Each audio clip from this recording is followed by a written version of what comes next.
మన దేశం కోసం ప్రాణాలను కూడా తృణప్రాయంగా భావించి ముందుకు సాగేటటువంటి జవాన్లు ఉన్నారు.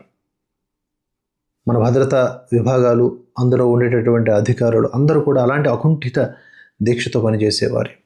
కానీ అక్కడక్కడ కొన్ని గంజాయి మొక్కలు ఉంటాయి కదండి. ఇప్పుడు ఈ కాలంలో మేము హిందువులం, మేమే పెద్ద హిందువులం, ఇంతెంత బొట్లు పెట్టుకొని పెద్ద బొట్ల హిందువులు తయారయ్యారు. వేర్పాటువాదం, లిబరాండిజం, అర్బన్ నక్సలిజం నూరిపోస్తూ ఉంటారు. సో అలా మనుషుల్లో గంజాయి మొక్కల్లా ఈవెన్ భద్రతా విభాగాల్లో కూడా, ఈవెన్ జవాన్లలో కూడా కొంతమంది గంజాయి మొక్కల్లాగా వ్యవహరిస్తూ ఉంటారు. అటువంటి ఒక పరిస్థితి తాజాగా వెలుగులోకి వచ్చింది. గతంలో ఇటువంటి సంఘటనలు అక్కడక్కడ చోటు చేసుకున్నాయి.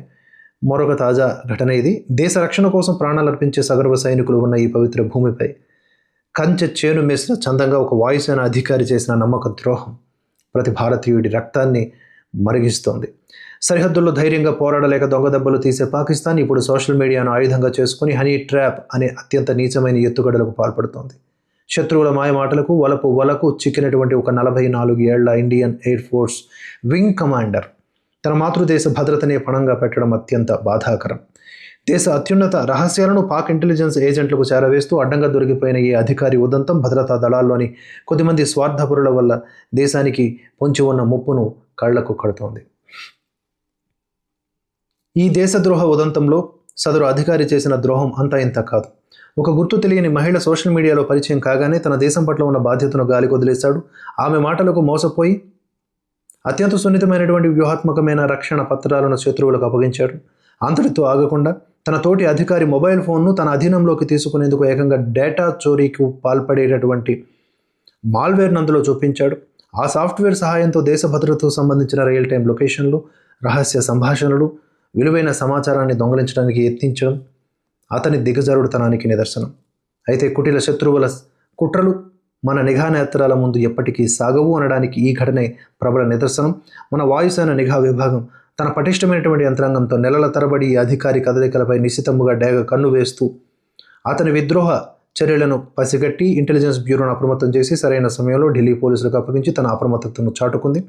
దేశ భద్రతకు ముప్పు తెచ్చేవారు ఎంతటి ఉన్నత స్థానంలో ఉన్న ఉపేక్షించేది లేదని, ఇలాంటి నేరాల పట్ల జీరో టాలరెన్స్ విధానంతో వ్యవహరిస్తామని వాయుసేన స్పష్టం చేయటం మన రక్షణ వ్యవస్థల చిత్తశుద్ధిని, దేశభక్తిని తెలియజేస్తుంది.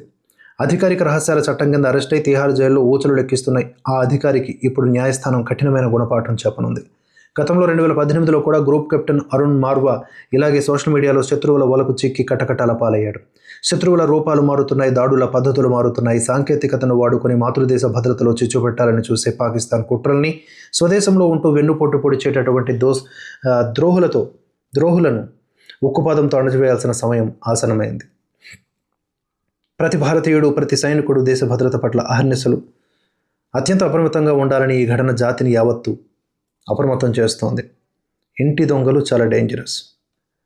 శత్రువుని మామూలుగా శిక్షించినా పర్వాలేదు, ఇంటి దొంగని మాత్రం కఠినంగా శిక్షించారు. ఇంటి దొంగని అంత దారుణమైనటువంటి పాపాత్ములు అన్నమాట. మన చుట్టూతో చాలామందినే ఉన్నారు.